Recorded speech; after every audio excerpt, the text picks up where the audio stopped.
السلام علیکم ورحمۃ اللہ وبرکاتہ۔ نیکی کے سفیر انوکھی آزمائش پارٹ 2۔ تمہارے گناہ کی معافی کے لیے یہی کافی تھا کہ رسول اللہ صلی اللہ علیہ وسلم تمہارے لیے مغفرت کی دعا فرماتے۔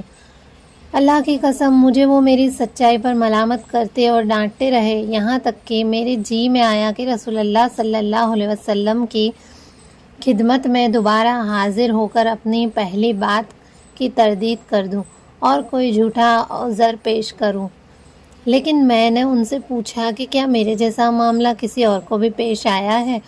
انہوں نے کہا ہاں، تمہارے جیسا معاملہ 2 اور آدمیوں کو بھی پیش آیا ہے، انہوں نے بھی وہی بات کہی ہے جو تم نے کہی ہے، اور انہیں بھی بارگاہ رسالت سے وہی حکم ملا ہے جو تمہیں دیا گیا ہے۔ میں نے ان سے پوچھا وہ دونوں کون ہیں؟ انہوں نے کہا مرارہ بن ربیعہ عمری اور بلال بن امیہ واقفی، یہ دونوں آدمی بہت نیک تھے، جنگ بدر میں شریک ہوئے تھے، میرے لیے اپنے ایمان و عمل کے لحاظ سے نمونے کی حیثیت رکھتے تھے۔ جب بنو سلمہ کے لوگوں نے ان دونوں آدمیوں کا نام لیا تو میں اپنے سابقہ موقف پر اور زیادہ مضبوطی سے جم گیا۔ رسول اللہ صلی اللہ علیہ وسلم نے لوگوں کو پیچھے رہ جانے والوں میں سے ہم تینوں سے گفتگو کرنے سے روک دیا۔ رسول اللہ صلی اللہ علیہ وسلم کا حکم پا کر لوگوں نے ہم سے یوں آنکھیں پھیر لی جیسے وہ ہمیں جانتے ہی نہیں۔ ہم سارے معاشرے سے الگ تھلگ ہو کر رہ گئے۔ میں خود کو بڑا ہی تنہا محسوس کرنے لگا۔ ہمارے زمین و آسمان ہی بدل گئے۔ میں فرش پر نگاہ ڈالتا تھا تو یوں محسوس ہو جاتا جیسے میں اپنی جانی پہچانی سرزمین کی بجائے کسی اجنبی زمین پر چل رہا ہوں۔ ہم نے اسی الم انگیز حالت میں 50 راتیں بسر کی۔ ایک ایک لمحہ دوبھر ہو گیا۔ میرے دونوں ساتھی تو اس قدر عاجز ہو گئے کہ گھر ہی میں دبک کر بیٹھ گئے اور دن رات روتے رہے، لیکن میں بالکل نوجوان اور نہایت ہی قوی تھا۔ گھر سے باہر نکلتا، مسلمانوں کے ساتھ نماز میں حاضر ہوتا، بازاروں میں گھومتا پھرتا، لیکن مجھ سے کوئی کلام نہ کرتا۔ رسول اللہ صلی اللہ علیہ وسلم کی خدمت میں بھی حاضر ہوتا۔ آپ نماز کے بعد تشریف فرماتے تو آپ کو سلام بھی عرض کرتا تھا۔ اس وقت میرے دل میں یہ جاننے کی خواہش مچلتی تھی کہ میرے سلام کے جواب میں آپ اپنے مبارک لبوں کو جنبش دیتے ہیں یا نہیں۔ پھر آپ کے قریب ہی نماز پڑھتا اور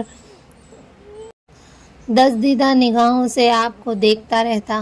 میں نے دیکھا کہ جب میں نماز میں متوجہ ہوتا ہوں تو آپ میری طرف نظر فرماتے، لیکن جب میں آپ کی طرف رخ کرتا ہوں تو آپ صلی اللہ علیہ وسلم مجھ سے اعراض فرما لیتے تھے۔ مجھ سے مسلمانوں کی بے رخی زیادہ ہو گئی تو ایک روز میں ابو قتادہ رضی اللہ عنہ کے باغ کی دیوار پھاند کر اندر چلا گیا۔ وہ میرا چچا زاد تھا، مجھے محبوب ترین تھا۔ میں نے اسے سلام کیا، لیکن اللہ کی قسم اس نے میرے سلام کا جواب نہیں دیا۔ میں نے کہا ابو قتادہ، میں تجھے اللہ کی قسم دے کر پوچھتا ہوں، کیا تو میرے حوالے سے جانتا ہے کہ میں اللہ سے اور اس کے رسول صلی اللہ علیہ وسلم سے محبت کرتا ہوں؟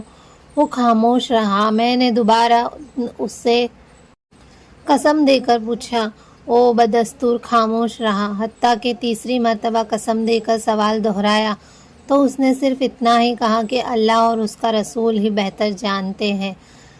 میری آنکھوں سے بے اختیار آنسو جاری ہو گئے اور میں جیسے گیا تھا ویسے ہی دیوار پھاند کر واپس آ گیا۔ اسی دوران ایک روز مدینہ کے بازار سے گزر رہا تھا کہ اچانک اہل شام کے نبطیوں میں سے ایک نبطی کو جو مدینے میں غلہ بیچنے کے لیے آیا تھا، یہ کہتے ہوئے سنا کہ کون ہے جو کعب بن مالک رضی اللہ عنہ کی طرف میری رہنمائی کرے۔ لوگ میری طرف اشارے کرنے لگے۔ وہ میرے پاس آ گیا۔ اس نے مجھے شاہ غسان کا ایک خط دیا۔ پڑھا لکھا تو تھا ہی، خط پڑھا۔ اس نے لکھا تھا، اما بعد ہمیں یہ خبر پہنچی ہے کہ تمہارے ساتھی نے تم پر ظلم کیا ہے۔ اللہ تعالیٰ نے تمہیں ذلت کے گھر میں رہنے یا ضائع کرنے کے لیے نہیں بنایا۔ ہم تمہیں دعوت دیتے ہیں کہ ہمارے پاس چلے آؤ، ہم تم سے پوری ہمدردی کریں گے۔ خط پڑھا تو میں نے کہا یہ بھی ایک آزمائش ہے۔ میں نے وہ خط تنور میں ڈال دیا۔ جب 50 دنوں میں سے 40 دن گزر گئے، میرے بارے میں وحی کا سلسلہ بھی ابھی تک موقوف تھا کہ میں نے رسول اللہ صلی اللہ علیہ وسلم کے ایک قاصد کو اپنے پاس آتے دیکھا۔ اس نے آ کر کہا، رسول اللہ صلی اللہ علیہ وسلم تمہیں حکم دیتے ہیں کہ اپنی بیوی سے بھی علیحدگی اختیار کر لو۔ میں نے پوچھا کیا میں اسے طلاق دے دوں؟ اس نے کہا نہیں، اس سے علیحدگی اختیار کرو اور اس کے قریب مت جاؤ۔ میرے دوسرے 2 ساتھیوں کو بھی آپ نے یہی پیغام بھجوایا۔ میں نے اپنی بیوی سے کہا اپنے گھر والوں کے پاس چلی جاؤ اور انہی کے پاس رہو یہاں تک کہ اللہ تعالیٰ اس معاملے کا فیصلہ نہ فرما دے۔ میرے ایک ساتھی ہلال بن امیہ کی بیوی رسول اللہ صلی اللہ علیہ وسلم کی خدمت میں آئی اور آپ سے کہا کہ ہلال بہت بوڑھے ہیں، ان کے لیے کوئی خادم بھی نہیں ہے، اگر میں ان کی خدمت کروں تو کیا آپ کو یہ بات بھی ناپسند ہے؟ فرمایا نہیں، لیکن وہ تم سے قربت صحبت نہ کرے۔ بیوی نے کہا اللہ کی قسم اب ان میں اس چیز کی طاقت ہی نہیں رہی۔ علاوہ ازیں اللہ کی قسم جب سے یہ معاملہ ہوا ہے اس وقت سے اب تک ان کا سارا وقت روتے ہوئے گزرتا ہے۔ خباب رضی اللہ عنہ کہتے ہیں کہ مجھ سے بھی میرے بعض گھر والوں نے کہا اگر تم بھی رسول اللہ صلی اللہ علیہ وسلم سے اپنی بیوی کے بارے میں اجازت طلب کر لو تو اچھا ہے۔